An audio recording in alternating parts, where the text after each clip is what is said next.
3, 2, 1. Good evening, everyone. Today is Monday, November 27th, and this is the Hendrick Hudson Board of Education meeting. Can I have a motion to open the meeting? Motion. Can I have a second? Second. All in favor? All right, before we get started, why don't we stand for the pledge? To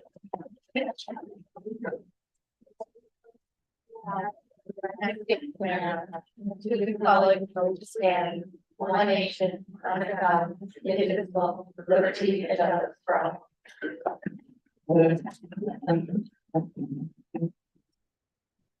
Thank you for joining us this evening. The purpose of tonight's meeting is a public hearing on the configuration of our elementary schools. Each speaker will be called up by calling, listen for your name, and you'll have 3 minutes to speak. It's up on the board, so please try to pay attention. We have a lot of speakers and we only have so much time this evening, and we want to hear from everybody. We ask that you come up, let us know who you are, give us your name, whatever information you can. We'll be taking notes, writing down questions, following up on whatever we need to, but there's not going to be a back and forth dialogue here this evening, but we will follow up if there are specific questions. Franklin, you want to add anything? Yes, I just want to say thank you to all of you for coming out and sharing your thoughts and input and feedback. I also want to thank our cabinet members who took a lot of time and consideration on how to best structure an opportunity for feedback in a meaningful way. So looking to create dialogue, but also environments where people felt safe to express their opinions in different configurations. So thank you for your hard work of the team here. And just looking forward to hearing the feedback. As Ms. Bernard said, we will not be answering questions tonight, but I will be keeping track of any question that's brought up and attempt to answer it by Wednesday at our next public board meeting and report out at that time. All right, so Carmen, if you'll just call each speaker up, please, everyone in the audience, I know that everyone has their own opinions, they have their own feelings. Let's be respectful of those who get up to the podium to share with us. Thank you. Our first speaker is Marielle Caraswello. Say my last name, cut into my 3 minutes. Yeah. Okay. I'm not gonna.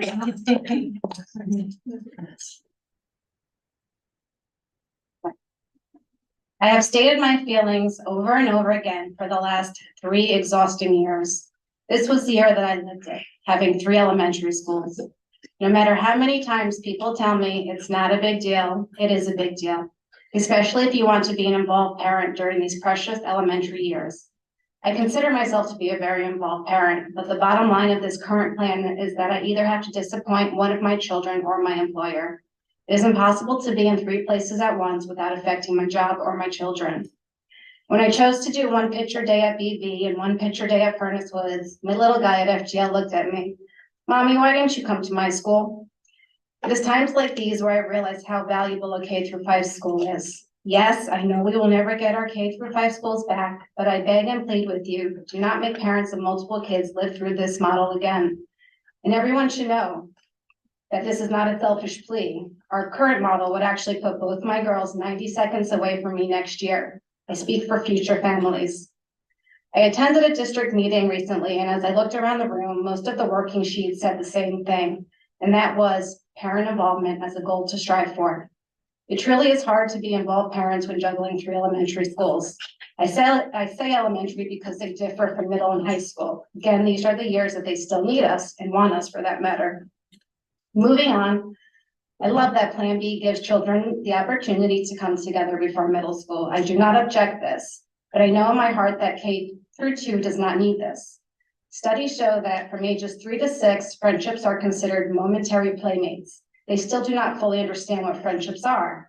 By 4th grade, almost all children, 97%, say they spend time with a set group of kids. 7th and 8th grade is when kids find their true friendships that they will go into high school with. There is no perfect plan, but Plan B is the compromise and the plan that will allow us to move forward as a community. The majority of our district resides in Montrose, Buchanan, Verplank. We should have the largest percentage of our hen hut families at FGL as a central location. There are also soccer fields and a track nearby to allow our older age students to be more active within their space. Plan B is essentially what our current 4th graders, my 4th grader, has already done. K-2 in neighborhood schools and 3rd, 4th under the Princeton plan. They are all okay. I spent countless hours doing school store PTA events, taking photos, and our third graders didn't go into the new plan or the playground with bias or resentment. Third grade was the perfect time to bring them together. I truly worry about Plan G due to space. Furnace Woods has the least amount of parking and smaller space. I also think that you're doing BB a huge injustice by making it only pre-K. It is such a great school with a new cafeteria, windows, turtle exhibit. Kindergartners, first and second graders should utilize the space to its fullest potential. Furthermore, there is no way to have a K-2 Halloween parade or a school dance at Furnace Woods. There's no space for 444 kids and their parents.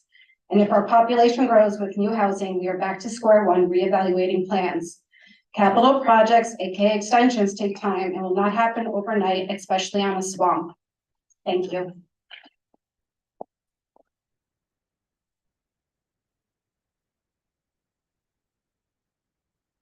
Our next speaker is Christine Tehan.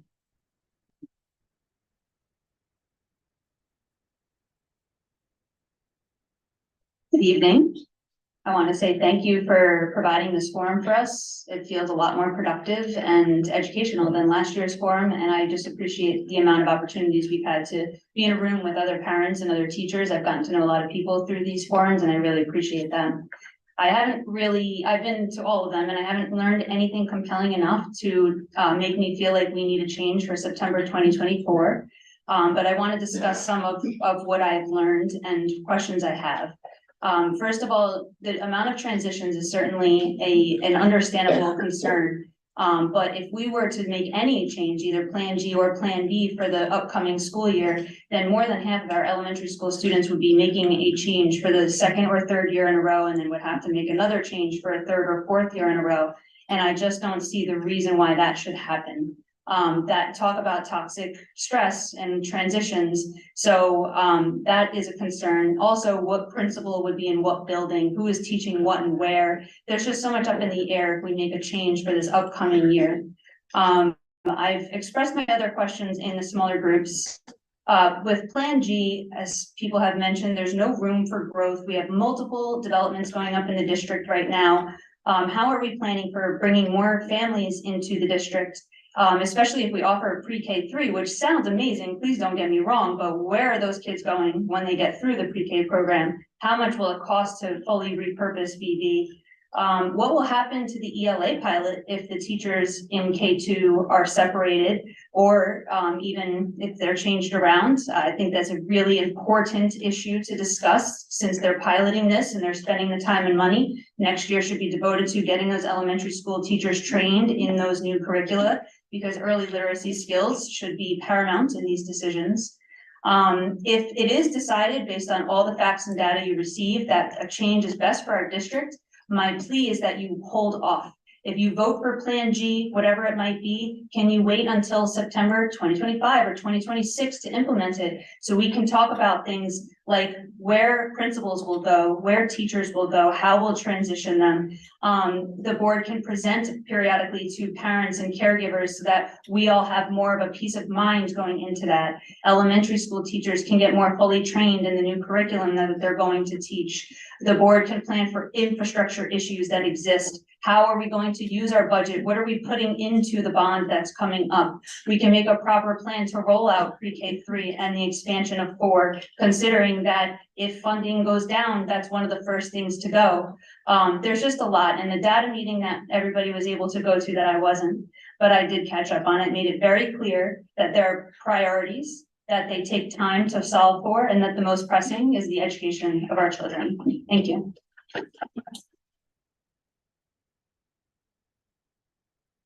Next speaker is Janelle Ethanol.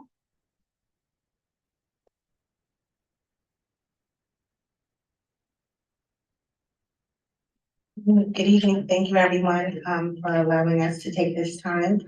I do like the current plan. I think B would be stepping backwards, because we do not want to separate children. My son and my daughter have made so many friends throughout the district, and I also have made a lot of friends through the district. And some of the people I was in that little group with, they're from the other side of town, and we have different views, but if not for this, I wouldn't have been able to meet them.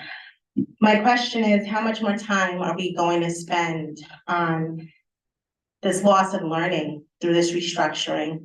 Our kids are being uprooted from building to building. Our staff are not sure where they're going to be, looking at curriculums and all the hard work that was put into this. I would love to see the money and the resources spent on building the programs. There's already great strides, as someone was saying, with the ENL program and looking at ways that we can develop programming to bring people into this community. We did lose a lot. The uncertainty, the instability, not knowing what we were going to do. And I do hear the concerns of the other members in the community. So can we continue to build on what has already worked and what's already been good?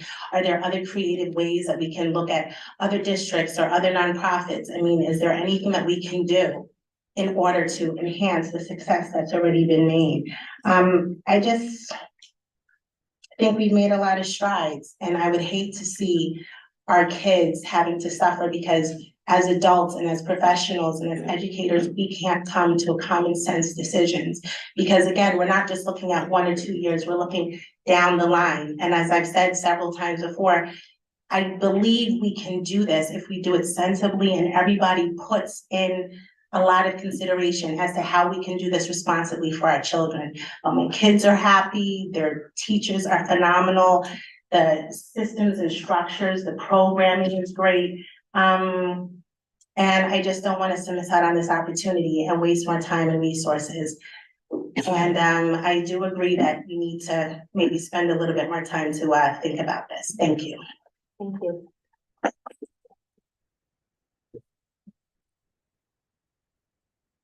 Our next speaker is Amanda Gotcher.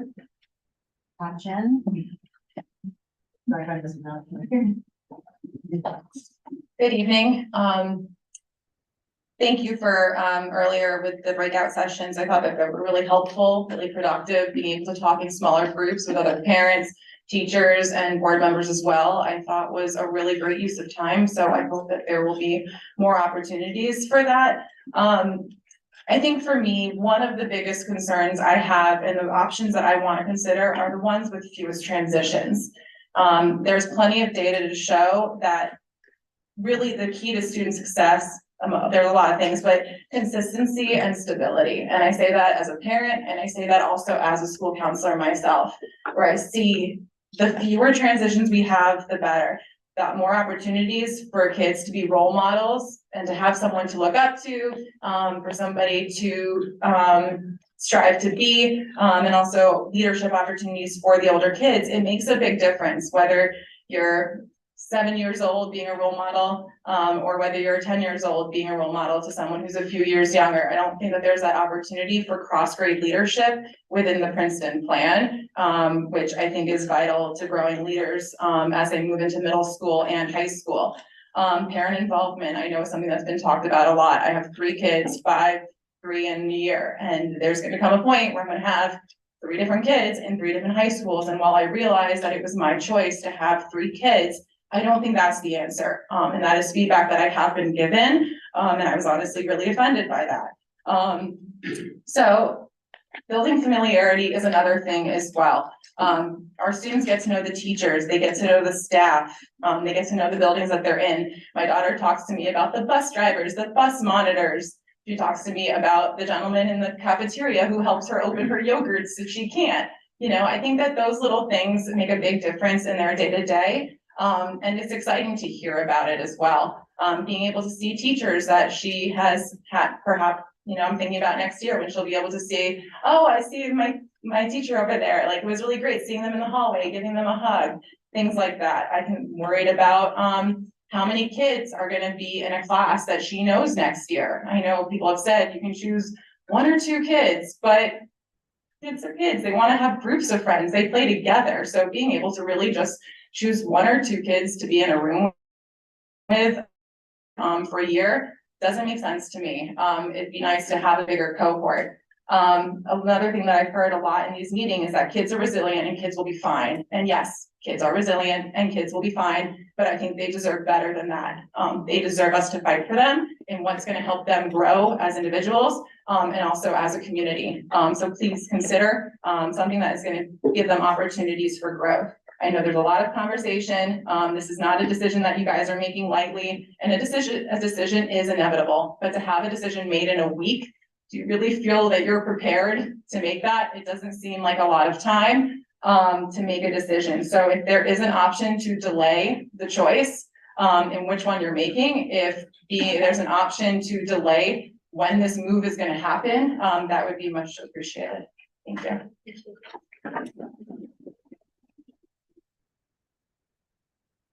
Our next speaker is James Rogowski.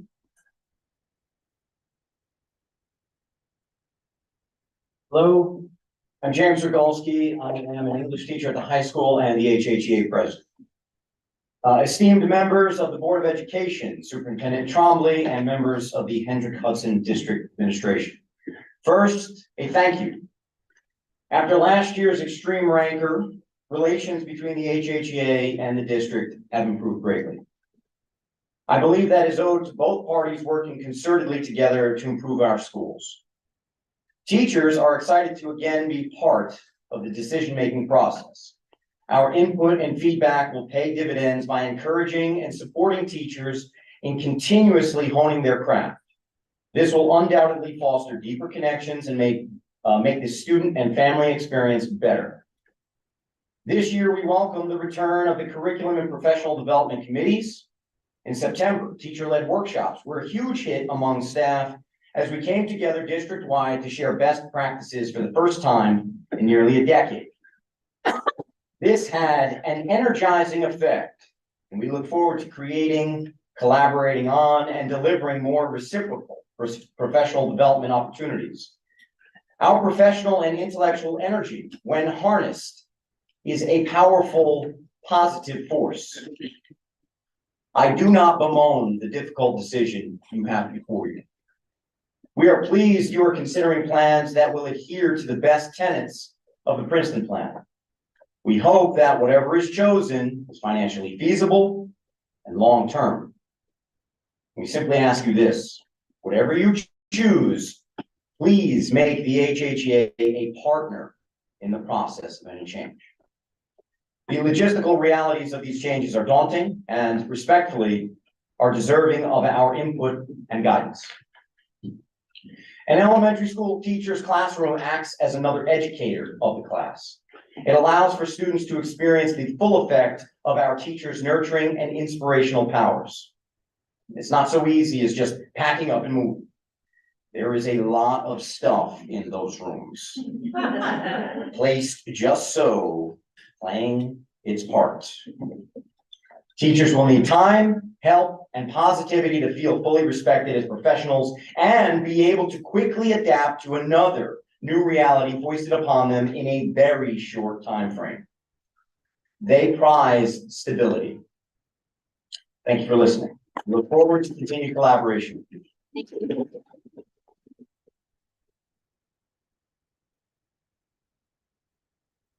Next speaker is Lauren Stanko.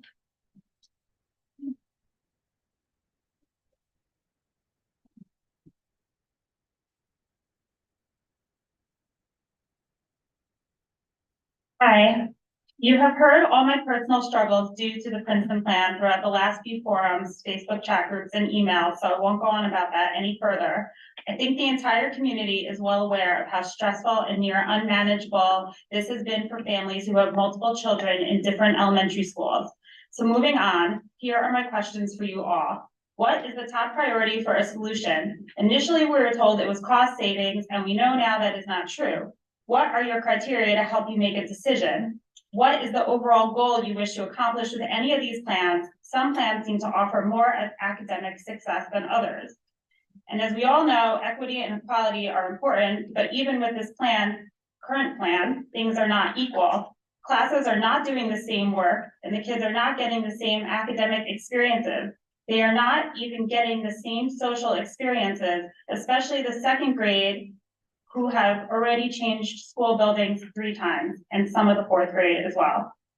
Can you truly be proud of your choice once you make it and accepting of the negative repercussions certain choices will have over others? Do you see the kids are suffering academically, especially the 2nd grade, who have had 3 school building changes, 3 shifts in familiar surroundings, and 3 different school managers behind them? And what do you plan to do about that? How are you monitoring these kids who are failing due to multiple changes? Because it does seem no one is paying attention. And when I say failing, I think you know what I mean. No explanation needed. You may have already made a decision, but this is one last plea to ask you to vote on any of the plans proposed, but what we currently have, and not to delay. You have already done that, and it's not fair to us. My daughter in 2nd grade is already harmed, and I can't take that back for her. But I can hope for a better experience for my son entering kindergarten, like my older kids not affected by the Princeton plan had. As has been said often, I don't see many people going through this experience who are for the Princeton plan and multiple changes. As the experts I sat and listened to over the past few months stated, multiple school changes for young kids are toxic, which is an exact quote. What else is there to say? Please take that into account, as well as the countless testimonials from frustrated parents, because it does seem no one is paying attention to our struggles. Thank you. Thank you. Where's Casey?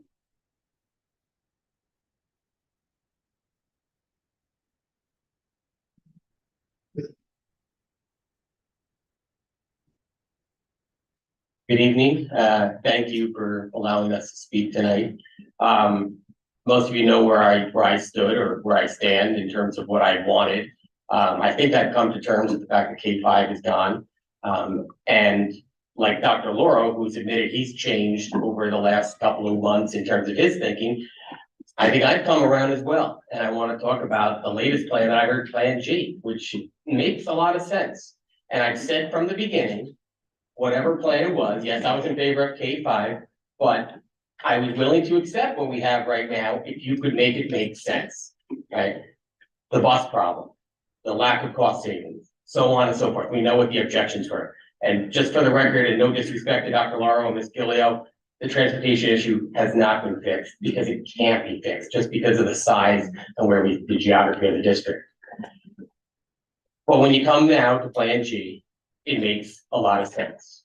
The objections I hear to the old model, we didn't have equity, the kids weren't together, things of that nature, the teachers weren't together. Well, here you are, here's a plan, the kids are together. We get to add pre-K and the 3s potentially, which is tremendous. As a father of someone who has a student in pre-K right now, it's fabulous. And every child should have an opportunity to get in there. I hear objections now, it's too soon, we move too quickly. It's always going to be too soon. We wait a year, those kids are gonna have to make a transition. We wait 2 years, those kids are gonna have to make a transition. You'd have to wait 5 or 10 years for all the kids who have gone through COVID and the current program to flush out and then throw it on them. And there's no reason to do that. If you're sticking with Plan A right now, then you're telling me that that is unequivocally the best plan. That's the best thing for this district moving forward. Yet, I hear that we potentially can't add any students or positions to pre-K. So that doesn't make sense to me, all right? I'm beyond the whole cost issue, because I think the costs are negligible on a lot of these things. When you're talking about $300,000, $400,000, $500,000, sounds like a lot, but on an $80 million budget, it really isn't, all right? To the board, if you haven't made a decision yet, if you haven't made a decision, it doesn't really matter. When December 6th comes and it's time to vote, what I would say to you, please bring yourselves together. You want the community to heal? We need to see the board together. No individual member on the board grandstanding on whatever side you're on. We need to bring, to Mr. Rogowski's point, bring the teachers in on this. Right? I object to a lot of the antics that went on by the teachers union last spring, but we need to have the teachers. We need to have everybody in on this decision so that we can heal. We need to make a decision now. We can't wait a year, 2 years, 3 years. Let's put this to bed. All right, let's let the kids, we talk about stability. The kids are the ones who need stability. Thank you for your time. Thank you. Guess we can try doing this.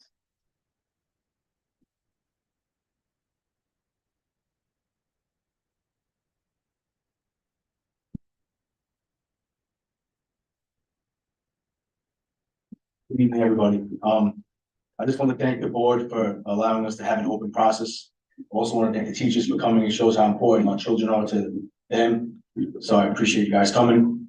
I just want to speak from what I've been dealing with over the last months. I have some freestyle notes that I just made. So I attended all of those committee meetings that we had. I went to all three of them, even the 8-hour, all day one that we had to sit through. So the first two presenters, they spoke about how harmful transitions were to children. I think the data that they showed was pretty alarming. It actually set me back because I was getting so familiarized with Plan B. It made me even consider like, why do we even get out of the K-5 model? Because a lot of the stuff they talked about was about consistency and not having transitions. It was actually to a point where Mr. Sykes made a comment where he said, more consistency and less transitions are what you should be trying to improve in your model. Having a lot of transitions is toxic and disruptive to early childhood development, and I quote. He stated that to have some kind of a pre-K through 2 model is ideal for early childhood development, and having access to universal pre-K is extremely beneficial to their overall development in school. And he said that the children, unfortunately, who did not make this lottery, and the children who are in universal pre-K now, the teachers will be able to see a huge difference as they start going through kindergarten and first grade, just based on not having that. He also stressed that having familiarity, the people in the buildings, he kept talking about the people in the buildings. People in the buildings are important, just as important as the programs being offered to the children. Kids need to have a sense of safe prior to being able to be fully engaged. Constant transitions and relearning routines does not allow this to happen and maximize early childhood education. When you have to continuously relearn routines from going from school to school to school, the kids have to focus on that. And being small and having to continue relearning stuff is not beneficial to them instead of just being able to get into the seat and starting to learn. He was asked in the crowd, is this data coming from transient families and military families? And he resoundingly said, no, it does not. And he would be willing to send anybody on the board the information to prove that that's not accurate.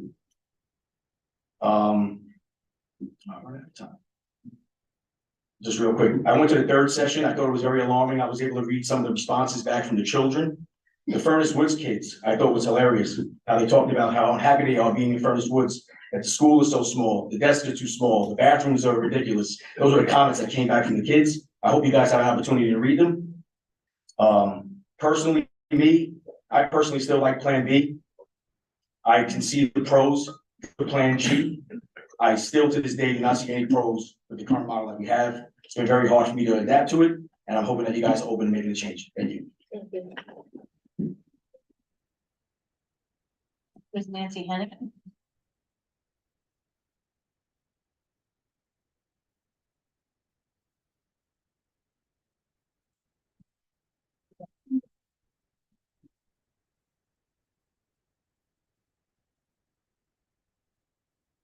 Hi, thank you for taking the time this evening to meet with us, for all of the research and the exhaustive discussions that you've done over the last really 6 months or so. I'm gonna be honest here, I wish we were having these types of conversations with this much research and transparency 3 years ago. What was conveyed was very marketed, let's say. I have a 2nd and a 4th grader. I'm sure many of you have heard me speak over the years. And unfortunately, they have been through the crappiest elementary experience, except for the teachers. They've had the best teachers, some of whom are here, and their teachers have been amazing, but COVID. And then rolling out of COVID, going straight into a tumultuous transition, being ripped out of the only school they've known to go into just kind of everyone else figuring things out when they just learned how to read in COVID, right? That was not a fun experience for anyone. My goal in speaking here tonight is that I hope we can do better for the future of Hen Hut. And hopefully, if we can make a change soon rather than later, hopefully my youngest daughter can benefit and have the opportunity to spend 3 years in a school. Imagine that, I'll tell you anecdotally, I didn't even write this down, but I know one of the schools that was spoken with previously, as Princeton plan example, was Somers. He said, nobody remembers the transition. Well, I lived through that transition, and I was taken out of one school, the intermediate school. It was short, my experience in that school was shortened to only 2 years. And I just felt like I was short out. Granted, I was going through some major personal things at the time, but I was moved to another school. And I just felt like I was barely in that building. You didn't have the chance to really own it and connect with it. Because once you were there, you knew you were leaving.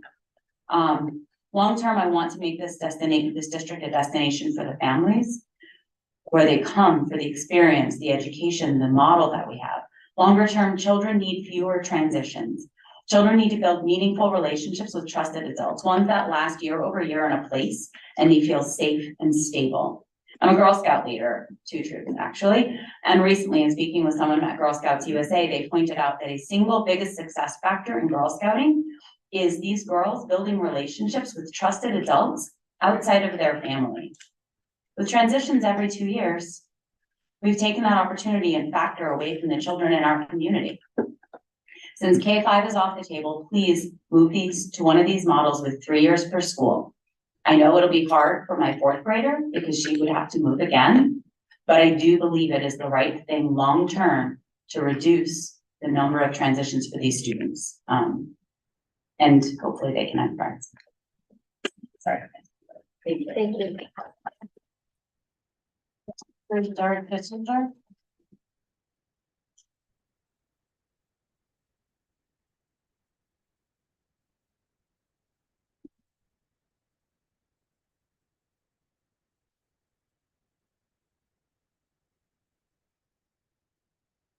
Good evening.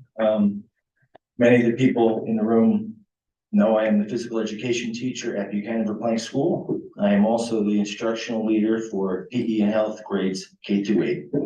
I have taught in our district for over 25 years at all 3 of our district's elementary schools, and I am also a graduate of Hendrick Hudson and attended Frank G. Lindsay myself as a student. The reason I want to speak tonight is to bring light to a possible spacing issue that would affect the special area classes in any of the remaining plans that have schools with more than 18 sections. Although this would affect the other special areas too, such as music and STEAM, I will just speak to physical education. My concern is that once we go over 18 sections under our current 6-day scheduling cycle, some classes in physical education would need to start doubling up in the gymnasium. We may have the staff, but we only have 1 gymnasium in each school. The more sections above 18 that we have, the more classes this will affect. This does become a concern in regards to safety and will require some modification to what we currently do in our programs. The size of the space is a very important factor in PE because of the movement in our classes. Instead of 20 in a PE class, we could possibly see classes of up to 50 in an elementary school size gym. In addition, some of the scenarios would include 4th and 5th grade students who obviously are our largest size students. In addition to safety concerns, since some classes would need to be doubled up in a full gym or have their PE session taught in a half gym and others would not, this would present inequalities among classes. This would also negatively impact the vast array of other things that are held in the gymnasiums during the year, including, but not limited to, school pictures and scholastic book fairs. I just want to bring this up as something else to consider because I don't think I've heard this spoken about before. Finally, I would like to invite any interested board members, if you'd like, to visit my classes this week or next. You could get a look at what the current spacing looks like and also be able to see and imagine what half a gym might look like. Feel free to email me directly if you'd like to come by. Thank you for all your time and consideration tonight. I do appreciate your service to the community.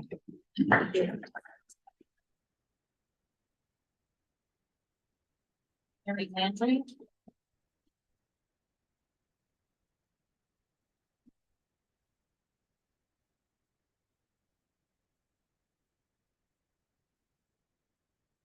Hi, good evening. My name is Mary Landry. I'm the mother of a third grader and a pre-kindergartner in this district. I also teach fourth and fifth grade orchestra at Furnace Woods. Being in the somewhat unique position of experiencing the potential reorganization as both a district parent and teacher, I just have a few points I ask you to consider. The first is the issue of physical space. I'm somewhat skeptical about the availability of space and the accuracy of the room count under some of the plans, particularly when it comes to counselors and psychologists, specialists, related service providers, and taking into consideration the need for building and custodial storage. Under two of the plans, there will need to be two sections of a given special running concurrently, meaning some PE classes will only run in half a gym or will have double the students with two PE teachers. A grade banded K-2 or grade banded 3 to 5 building will never have a full school assembly due to fire code. The number of teachers traveling between buildings will grow. I don't find these sacrifices to be worth the omission of one school transition for my incoming kindergartner and current third grader. I also worry the district will be forced to make poor decisions regarding cap sizes and the hiring of extra personnel simply because the physical constraints of the smallest elementary building could not accommodate it. Lastly, to echo the many I'm sure you've heard from, stability is so important right now. My 8-year-old, like so many others, missed the second half of pre-K during COVID lockdown. He was in and out of remote classes with the many quarantines of kindergarten. That sounds like a song. He continued to be masked and distanced for first. He moved to Princeton plan in second. This year has finally been normal and wonderful. No student should have to go through more than one implementation or reorganization of this plan in the course of his or her elementary careers. This means I recommend you wait at least 4 more before implementing a potential reorganization. Spend that time assessing, collecting accurate financial and building-based numbers, observing the school climate and the students' true reactions to each building transition as the current plan is normalized, and give the teachers more than 3 hours, most of which they were teaching, to complete their feedback forms in regard to these potential changes. If you make the decision to reorganize so soon after the original implementation, what guarantee do we have that future prospective board members won't run on the platform that they will change that decision and reorganize yet again? The precedent set with this timeline has far-reaching ramifications. As both a district mother and a teacher, I support the plan to remain in the current configuration. I hope that you do what is best for our students, staff, and community. Thank you for your service and thank you for your time.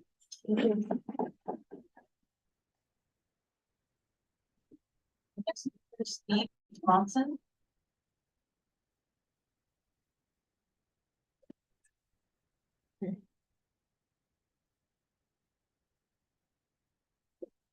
Evening. Thank you, board, for taking the time to be with us this evening to go over the models, the plans.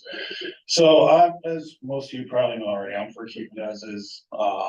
You know, my son, he's made even more friends in his first grade this year with new kids in his classroom this year, and he still connects and sees his friends and other classmates from his class last year too. You know, he sees them throughout the day. You know, lunch, recess, and other, you know, various grade level events and even before school. I am intrigued with Plan G though. You know, I think it could be a value add to the district. And as points were made earlier, you know, it's a strategic investment really to the community, and more importantly, keeps the kids together. You know, so I for either one really. And if the space is right. You know, share some, I'm a product of a K-2, 3-5 grade banding. You know, we had over 2,000 students, you know, this was 20 plus years ago. I'm actually also wearing proof of what it can do from an athletic perspective as well. So you know, I know I'm old guy here, but you know, I was part of 2 state finalist teams and we were all grade banded together, you know, and we didn't really have Division I scholarship players, but 80% of us were together, banded since kindergarten. And, you know, we were all lived throughout the district, had wide varying socioeconomic backgrounds, but we had solid cohesion, you know, on and off the field. That really helped us succeed together. To move aside from myself, I decided to do some research, and really what I found was with Hen Hud School District, we really on a team sport perspective, we don't really have much success. I know recently with volleyball, there has been some success there, so that to an aside, but, what I saw, over the last 23 years, of participants in the classification that Hen Hud plays in, 2/3 of those schools were grade banded, fully K through 12. So, I mean, that can be pretty telling of the success that they could, teams, can have. And as we continue grade banding in the district and the community, we could greatly benefit, with, some financial investment into the athletics, top to bottom at the youth level. I'm starting to see some of it with football and some of, some of you are coaches, some of the parents here are coaches, they could play a vital role in the success that what we could really build on for this district, from an athletics perspective. And, it can enhance the school spirit, it can enhance the district brand image, and we could really truly be one Hen Hud. Thank you.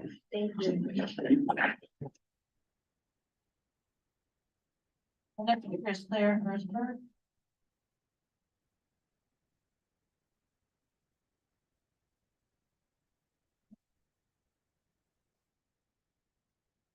Aaron Johnson.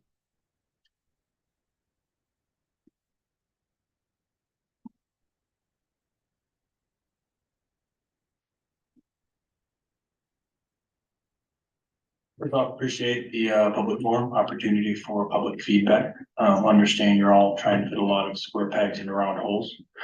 One quick point, the plans that we're looking at, they're all kind of presented without context, so it's hard to give a proper opinion on it. I noticed a lot of the feedback we're getting is anecdotal, pros based on parents' proximity to the schools, number of kids in schools. So it would be helpful if we had some sort of cost benefit analysis, financial, logistic, what are the benefits of each plan, other than just giving us the numbers of how many kids, demographic breakdown, et cetera. So it would be nice to have that in front of us, or to give you better feedback, or to inform us a little bit better. And again, I would also repeat some of the urgency of patience and deciding on a plan to avoid the back and forth, give this plan a couple of years to shake out, and let's not change it after 2 years. And the last point I wanted to make, the pre-K, the phrase universal pre-K. I'd urge whatever plan you settle on has room to make universal pre-K actually universal. When there's a lottery for pre-K, I don't consider it truly universal. So I'd encourage you to incorporate the thought of pre-K into any new building plans. That's all I have. Thanks. Thank you. Mark Burner. No, that's right. Sorry if I mispronounced your last name.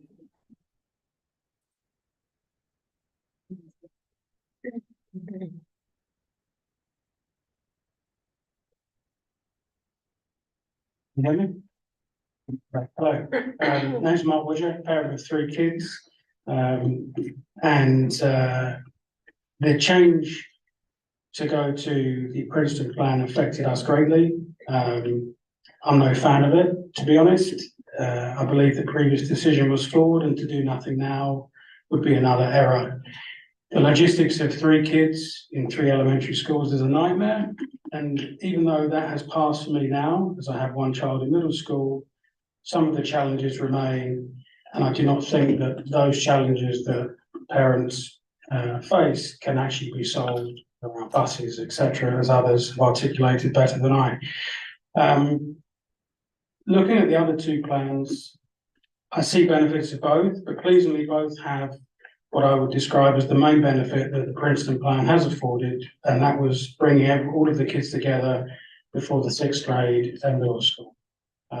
My daughter's gone into middle school this year, and if she had gone through some of the things that happened in 5th grade whilst also trying to transition into the middle school, it would have been horrendous. So pleasing that both the current plans, or both the B and G plans, have that feature included in them, and I will strongly encourage that to be kept. A large amount of time and energy has been spent across the community on this topic, and I think another few years of uncertainty is not the way forward. I think we need a plan that allows for the growth of the community and the student headcount and affords the kids the fewest number of transitions between schools. And I think that a decision could be made now so there's clarity for everybody involved. I think, as people have said, that the previous decision, the way it was made, the lack of community input, et cetera, has left a sour taste in a lot of people's mouths. I'm very grateful that this decision, whether there is one or not, to change it, has been done very differently. So thank you all very much for your time and efforts on that. And as I say, I think making a decision now, whether it be implemented next year or the year after, will allow other parts of the community and the board to get back to the educational challenges that we face and solving those for the kids and moving things along there. The education in the community and the care from the teachers is absolutely wonderful, and I thank them, particularly given the challenges over the last few years. As I say, I thank the board for going through this process, sharing data and including the parents and community. I would probably vote for B over G, but both are better than doing nothing, both in the short and the long term. So I thank you for your time. Thank you. The next speaker is Ann Healing.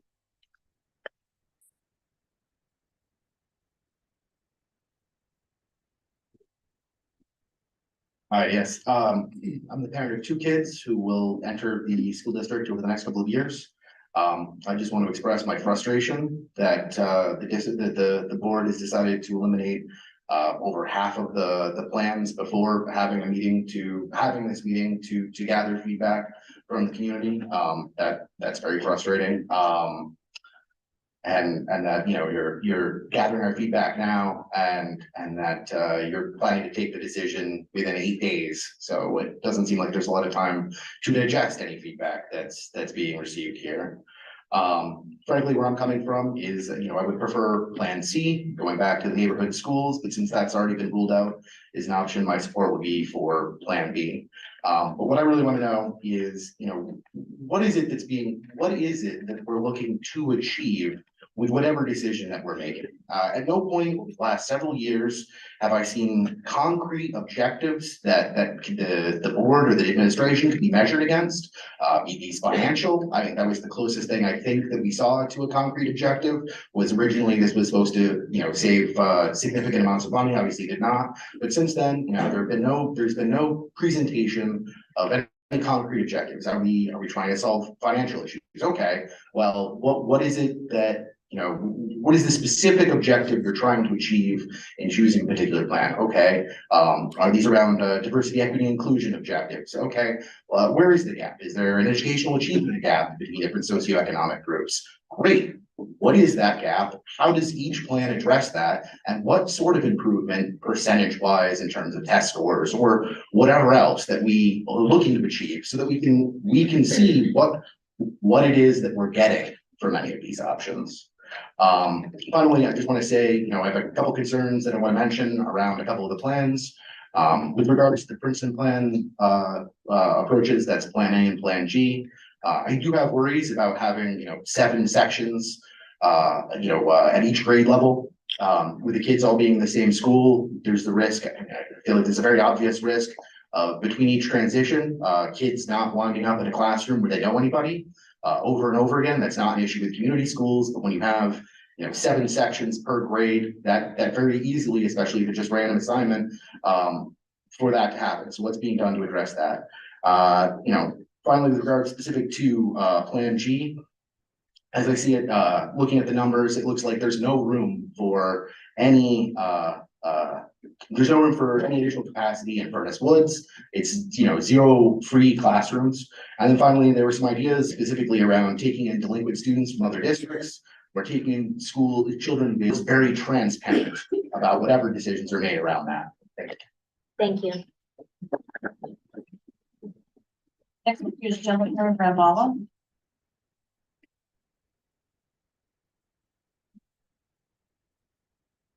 Good evening. Thank you so much for having us be able to come and to speak and for everything that you guys do. So just to be straight up front, so I don't support the current model. It's, you know, really unfortunate that K-5 is off the table. I just want to give you a little insight into my day. And, you know, next year, my kids will be in the same school regardless of what happens. So I'm really speaking here for future kids. When I came into this district, it was because of K-5 and how amazing it was. I actually too went through, I was at Furnace Woods and it was amazing. I still have some of my best friends from elementary school. So this is not going to affect me as much next year. This year, my daughter's in 3rd grade, my son is in 4th grade. I'm the class parent in 3rd grade. And in order for me to even do a party, I actually have to have somebody home to get my son off of the bus because most of the parties are done in the afternoon. So he gets off the bus at 2:45, gets home though at like 2:50-ish. And BV pickup is at 3 o'clock. So it's actually a complete nightmare after school pickup. In order for me to actually pick up my daughter for her to get to gymnastics, I would have to leave at 1:30 so that I can go to BV, pick her up and then come back and be ready to grab my son, or I pick him up early. It's like an entire, like, trying to figure out the day, right? And like, yes, it's doable and we can figure things out, but it's like, why? It just feels like this was stripped away, right? Like the K-5 model was something that I opted into when I moved into this district, and having it just taken away, it's like, why are we even here right now? Like, what was it that wasn't working before? I don't understand. Like, truly, what was it? We hear all different sides of the stories, right? The other piece is my daughter gets home at 4 o'clock. She gets home at 4 o'clock and walks up the driveway and gets in the door at around 4:03 by the time she walks up. And think about people who are commuting and, right, like as an adult, do you like being in a car for an hour? Like, think about commutes to the city. Like, as an adult, how frustrating that is. And she's 8 years old and on the bus for that long. And so there are times where I do just prefer to pick her up. She actually just messaged me today and literally just now, she's like, are you picking me up from school tomorrow? She just texted me. And I was like, we'll talk about it tomorrow. She has her field trip. And so on days like that, I have to figure everything out. So the other piece somebody else had spoken about was really about having to choose, like, where am I going to be? Am I able to be a class parent for both? Or is that just not an option because all of the different timing, and you know, it's really hard to be in 2 places at once. Like I said, next year they'll be in 1 spot. So if I were to choose, plan B, I think would be the best option, at least for my family. When I see that creates more consistency and stability for kids transitioning inside of this district. You know, the definition of trauma, and I think I've said this before, it's when something happens too much, too soon, too fast for our nervous systems to handle. And so for kids transitioning every 2 years, that's a lot. And I'm starting actually to see a lot of the effects on my son, who I'm now going through the process of testing because it, sorry, it's a little emotional. I'm actually thinking that this might be the reason why a lot of the decline in his academics are happening. And I didn't think about it until somebody else had spoken, and I was like, wow, COVID, transition, no stability. And you think about, like, I'm very into like the energetics. So when you have like a foundation and that masculine structure to be able to support stuff, it allows for the flow and for the fun and the peace, right? And that's what we're trying to establish in our schools for students to be able to thrive. And there needs to be stability in order for that to happen. So thank you. Thank you. The next speaker is Max Saglam-Benny.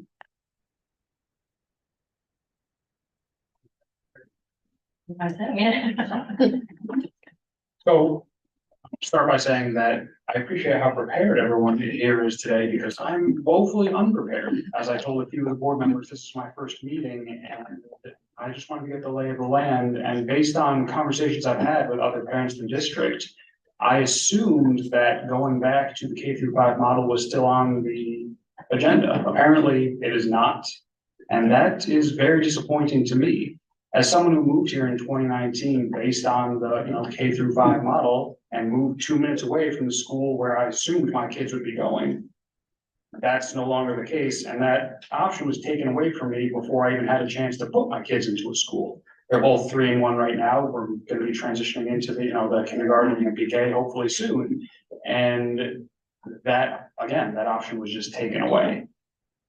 I would prefer that we consider those options, but it would seem that that's no longer available to us. If I had to choose between A, B, and G, I guess G, just because it has the fewest transitions. From what everyone has said and from what I have researched myself, look at me doing my own research, great. The fewer transitions that these kids have to go through as children would seem to be the easiest path forward for them. I can only speak from the personal experience of having my own daughter and son, and I know that my own daughter doesn't like making those big leaps between, different schools, different teachers, different things like that. Obviously, some people have said kids are resilient, they'll find their way. But shouldn't the goal here be to make it as easy as possible for each of these kids to become comfortable where they are, to grow into who they want to be? And I just don't think that changing schools every 2 or 3 years is really going to facilitate that in the best way. I also want to thank the teachers who came out and spoke, because I feel like they made some really good points as well, even though it seemed to be on the opposite side of me, who wants to go back to the K-5 model. And yeah, I guess, like I said to a few board members who I spoke to at the previous hour and a half that we were here, I appreciate that you're here answering my questions as someone who was entirely unprepared for this meeting. But if we did have the option to go back to K-5, that's how I grew up. I have a feeling that's how a lot of you grew up too. And it seemed to work very well. Looking around at the school districts that have the Princeton plan as we have it now or as it's being proposed, they don't seem to be doing better at all. In fact, most of them seem to be doing worse. I'm really not sure what the goal here is. I really need that to be communicated to me and tell me how these plans are better than the way it was before or the other options that were taken away since the last meeting. Thank you. Thank you. Next, Dagmar Simmons. Fine.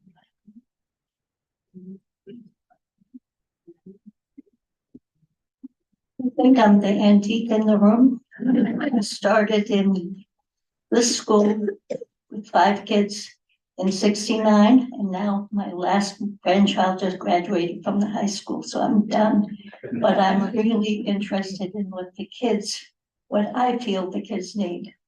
And I have to thank the board for giving us this opportunity. I think this is above and beyond what I've ever seen when I was involved here, so I thank all of you for giving everybody a chance to speak and really listening.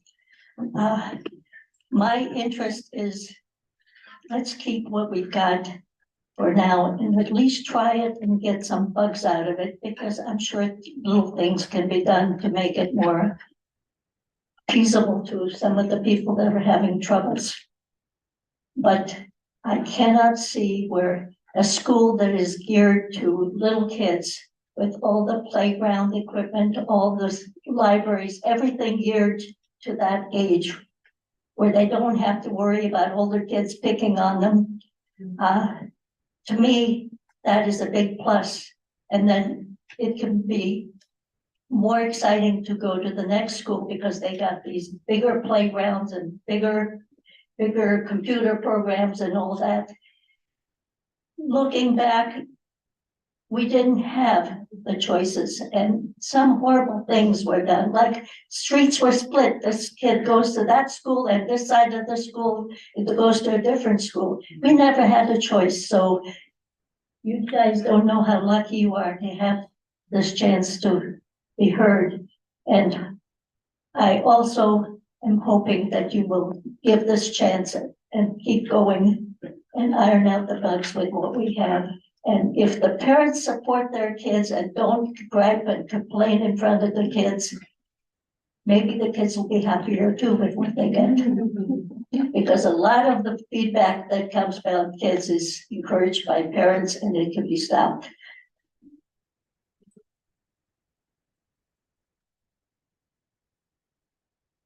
Michelle, well,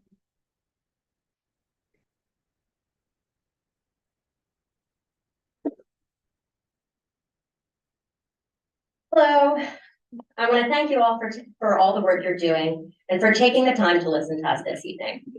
As you know, I'm still very much in favor of keeping the kids together from day one in a grade banded model. My main message and reason for speaking this evening is to voice my concern that Plan B creates a measurable socioeconomic divide in the two proposed schools. And moving to that plan would be regression, not progress. It would double down on the district bias and inequity during those 3 K-2 years. So if we want to grow as a district, and I feel like we really need to look at Plan A versus G and remove Plan B from the equation. I admit I still land on wishing there were more years under the district's belt before making a shift. Unfortunately, there isn't enough information to see what's currently working or not working, and any changes now may fix the wrong thing. We could be undoing progress and creating new problems. That said, if change is necessary, and I do understand why people might need a decision, I do see the benefits of G as an alternative. It keeps the kids together, building a true community of sailors from day one, and removes one of the transitions. Honestly, it seems like a really good solution with a lot of potential if there's space. And going off script, because I didn't think about this until I heard some of the parents speaking, I do also understand if you do make a transition or a change to one of the other models, maybe giving it a couple of years to iron out the logistics so that everyone doesn't feel super rushed in having it done in 6 months. So thank you for listening. Thank you. The final speaker here tonight is Dina Gordon.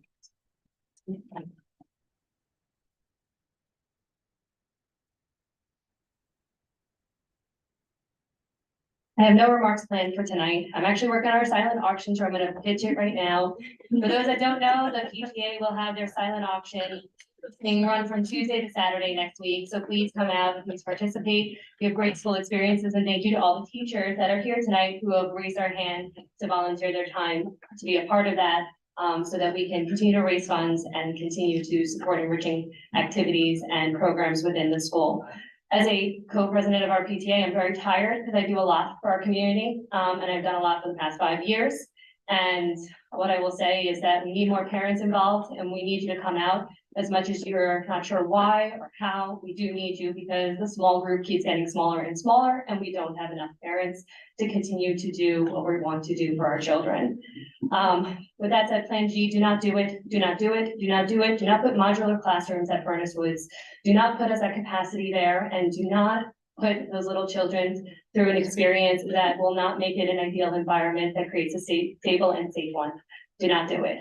And in January of 2020, I stood at this forum or at a forum like this at the district office, and I did ask for Plan B, so I'm purposely putting it out there right now on the record that I personally support Plan B wholeheartedly. Please move forward with that. Thank you. Thank you.